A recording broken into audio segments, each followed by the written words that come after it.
Welcome back to a very special edition of the Business on Top podcast. Shane Chernoff here with my friends Ben Siegel and Vijay Patel. Here with you after the NFL season kicks off.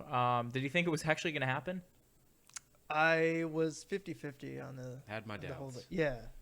But the fact that we just watched a game on Thursday, Let's go. Yeah, so it's going to be interesting to see like what they're doing in terms of like post-game testing. Now that I guess the ecosystems had a chance to combine actually on the field, it'll be interesting to see like how many more positive tests we get and how well they're able to keep them contained. But I feel like if baseball can do it, I suppose football can too. Well, Yeah. not only that, like think about the revenue too. Like I think it's a money. Oh, it's a for money sure thing. a Like, money they were grab by gonna the NFL. definitely play at some point. It was Yeah. just when. You can they tell, needed to- and I was actually talking about this with my father last night, and part of me wants to actually give him a call to get his input on this, but maybe we'll try that another time. But, the owners really, really realized that they were going to miss out on ticket revenue, concessions. So they decided, you look at Arrowhead Stadium, it wasn't as empty as I thought it was going to be. I don't know what you guys thought. Yeah, there were a lot more people there than I was thought. 20,000, I think. Did it make you fans. feel uneasy? Because it made me feel a little uneasy. Well, No. apparently it was like they were socially distanced. Apparently it was like 4 or 5 seats. Oh, well, that's what they said. Yeah.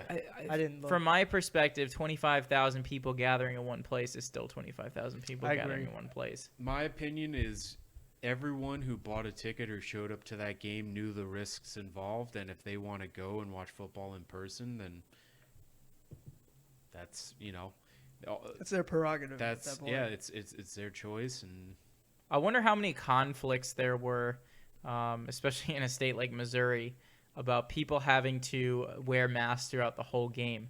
Because VJ and I were joking about there's a job for this, where eventually this is going to be a segment where we talk about people who have occupations and you just like can't believe that this is actually their job. Someone's job at Arrowhead Stadium was to like be the mask enforcer and to tell people to Yeah, good put luck on with their that. mask through the whole game. Yeah. with everyone drinking. That was exactly the conversation I had with my dad. There's no way that would have gone well. Yeah, Nah.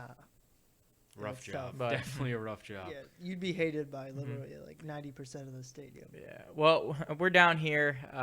We got a tropical depression rolling in this weekend, which means we've had plenty of time to think about football, get excited for football.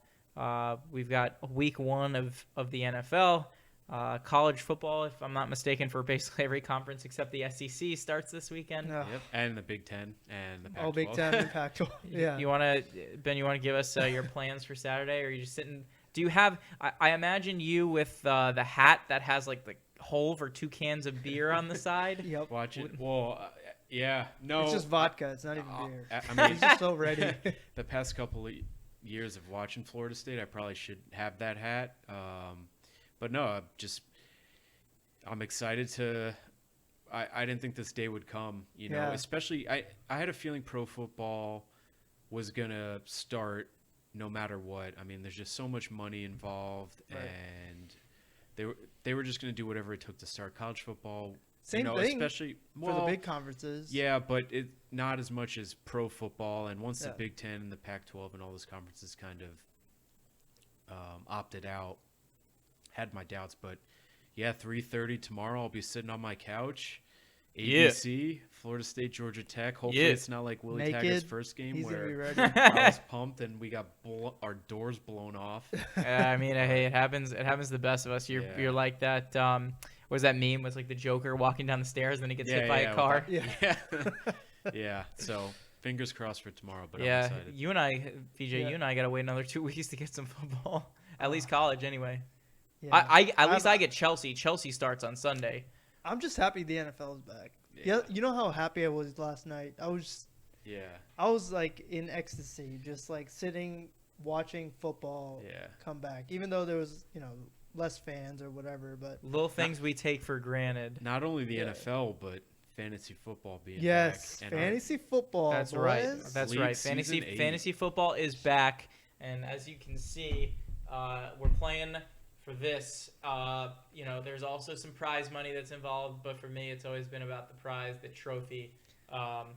You'll recognize. I don't know if you can Sure. zoom in on this, but my name is not on this trophy, but the 2 guys next to me do have their name on the trophy. one of them who's beaten me in the finals. I've had some tough luck with this league, but I don't know. Maybe it'll turn around for me. Here's what I'm wondering: do we put an asterisk on this bad boy for whoever wins the league in 2020? No. If it's a full season, no. If it's part of a season, maybe. I think Unless it's me. That's what I was gonna say. Stipulation here. That's what I was gonna say.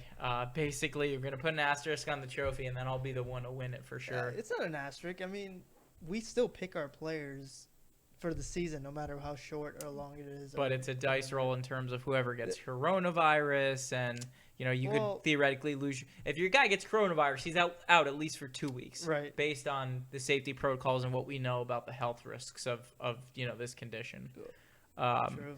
So right now, you could be coasting, you could be 4-0, and if your best player, let's say Christian McCaffrey, not that I ever want him to get coronavirus, I want to be clear on that, but if any player gets coronavirus, your guy's going to be sidelined for 2 weeks, which is why, as the commissioner, I instituted expanded benches and no kickers. What do you guys think of no kickers? I'm fine with that. Yeah, more points. Yeah, more points. More points. You added a flex instead of the kicker. Extra flex in lieu of the kicker. Yeah, running back, tight end, or wide right. First league, and I've been playing fantasy football probably for 10 or 12 years now, and first league ever without a kicker. And we're good. Well, it's a good thing. Well, this is exciting because now you're not getting all bent out of shape on every extra point or 40-yard field goal, getting however many unnecessary points. But one thing that we wanted to do this week, and it was something that we had workshopped for a little while, was we wanted to talk about fantasy football, given that we're all in a league together, but not to show too much of what our mental impressions on the game is going to be, but just to give you a quick little teaser, just give you what us in the biz, we like to call, we're going to give you an appetizer on what we're thinking about this week in fantasy football. And this is a game that I like to call stud, slacker, and sleeper. We've got each have, out of any position, obviously aside from kicker, we've got a quarterback, running back, wide receiver, or a tight end that we're going to put in each. Your stud, you're definitely going to want to put in your lineup for fantasy football. Your sleeper is going to be somebody that's underrated. Maybe you could pick him up off the waiver wire. Maybe you could put him on your bench or just plug him into the lineup. But your slacker is somebody that you think might do well, but you might want to bench him just in case to see. Based on the matchup. Yeah, based on the matchup, what's going on. Mm-hmm. So, I mean, you guys have thought about it. Yep. How are you guys feeling about your guys? Should I start? Yeah, start it off. Well, since I got first pick of the draft like I do in almost every other draft that we've ever had. I don't know how that happened. I have no idea what's going on with this. I would love to go back and draft order. I would love to go back and look into this, but I feel like at least 3 out of the past 5 years you have had the number 1 pick. I don't know what it is. Although one could argue the first pick is not a good pick to have in fantasy. No, I looked up the stats on that, by the way. 80% of leagues that have the first pick, the team that has the first pick, get into the playoffs. And then I think it was like 40% of them win. Wow, I guess it is fine. Number. And it was a big sample size. It wasn't small. So each. I'd like to see how many of those leagues I was in, because I'll ruin that. All of them. I don't what do you think is the best position to be in? Because I tend to like 2 or 3 in my mock. 6. 6 in a 12-team league. I was at 7 and I was miserable. I won like mid-pack. The year I won, it was like mid. You want a mid-pick, I think. Mid, like in a 12-team league, I like 6 to 8. Yeah. All right, so my stud. Go ahead. For week 1. We're doing week 1. Week one only. Is my first pick Christian McCaffrey. I think he's really going out on a limb there. It was really hard. It was a hard pick, but I mean that's an obvious choice right there. Yeah. No explanation needed with Christian McCaffrey. So let's just go around the table. Yeah. Then.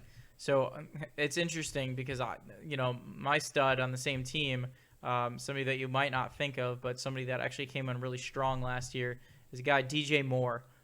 Great speed, really good hands, able to get out into the open field.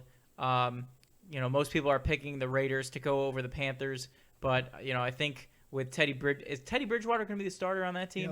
Yep. He would have to be. If I was picking, I would make Teddy Bridgewater the starter. But I think Teddy Bridgewater and DJ Moore are going to find a good rapport. He's got a great way to stretch the field, able to get open on his own. And we've seen a couple years in the league. I think this is his third year in the league now. We're going to see some really good things out of DJ Moore, especially against that Raiders secondary. Yeah, good pick. Yeah, DJ Moore is going to be the number one target outside of Christian McCaffrey, so I think that's a good pick.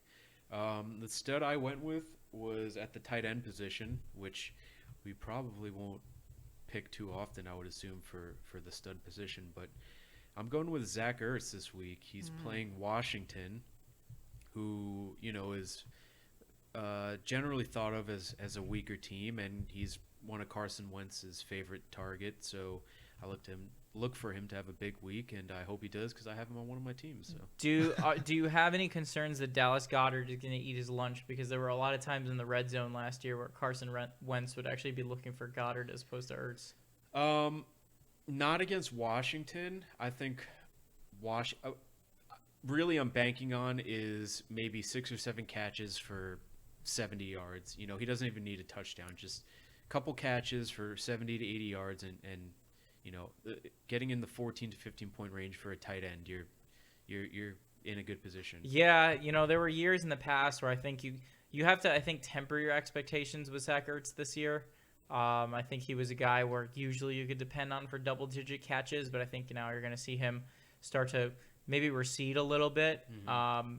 Again, you're right that he is one of Carson Wentz's favorite weapons, but I think as the team has changed around him, I believe they drafted a wide receiver in the first round too, right? Yeah, I think so. It was a Jalen Reagor. Yeah, Jalen Reagor. They drafted him. He might take some production away from Zach Ertz, but I think an old tried and true. You want to go with your sleeper, or do you want to go with your slacker? Do slacker. We'll do sleeper at the end. Sleeper will be. Yeah. So my pick. All right, slacker. We'll do slacker. So my slacker of the week is gonna be, and Ben, don't be offended by this, but Saquon Barkley is my slacker of the week. It was mine. I think it was the. It was mine too. I swear to God, we didn't talk about this. Hang on, not. You fill time. I need to come up with another one. Well, I just think the matchup is they're playing Pittsburgh, right? Yeah, that's correct. I think their defensive front is pretty good, and I mean, although Saquon's like a freak of nature, I think their O-line's not as good enough yet. So the Giants. So. I respect it. Yep. You want me to go while you? Let Ben go while you. Go ahead. Your double. All right. So my slacker this week, I'm going with the wide receiver position. I'm going with Julio Jones. They're going up against Seattle, who typically has a pretty good secondary. Yeah. And Atlanta has a lot of targets. They have Calvin Ridley across from him, Matt Ryan. While Julio's probably his prime target, Calvin Ridley took a lot of receptions and yards. You know what? I noticed that Julio started to have a little bit of a regression last year. Yeah, Julio's still Julio at the end of the day, but fantasy-wise, I think Julio might regress this year, and especially this week going up against Seattle. And they have Gurley now. So. And they have Gurley. Yeah. So going up against Seattle, I don't think he'll have a big week. Right. I think he'll do okay, but yeah, I don't think that. There are a lot of people that were picking Julio Jones in the top 10 still, and at this point, I really don't see it. I still think he's a very viable fantasy option, but I think at this point maybe a little overrated. Mm-hmm. Somebody who's not overrated, but somebody who I think is going to have some issues in week 1 is going to be George Kittle against that Cardinals secondary. Kittle, these guys, it's a freak of nature, but the way the 49ers lost the Super Bowl last year, this is going to be their first in-game action since then.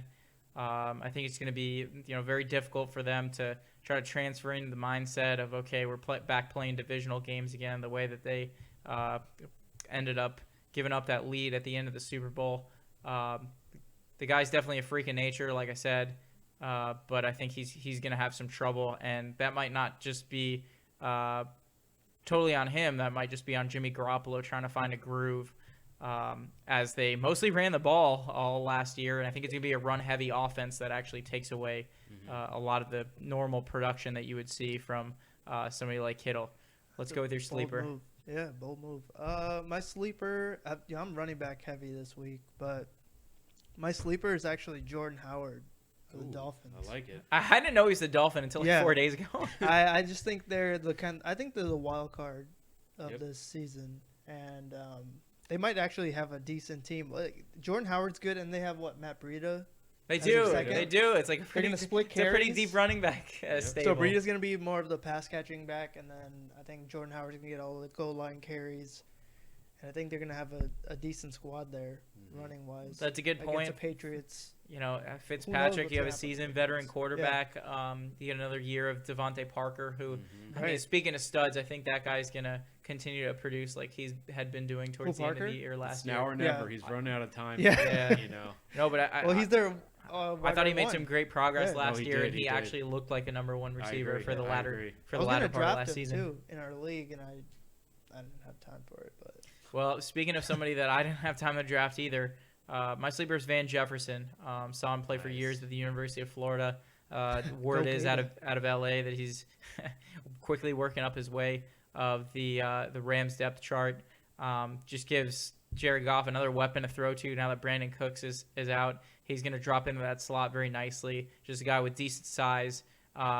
Just can get wide open with those mid-range routes, like 12 to 15 yards. Has getting away speed. Just is somebody that I think is going to produce, and I think he's going to surprise a lot of people. Not necessarily because people thought he was bad, but because just a lot of people don't know who he is. Yeah, good pick. So to close it out, my sleeper, I'm going quarterback.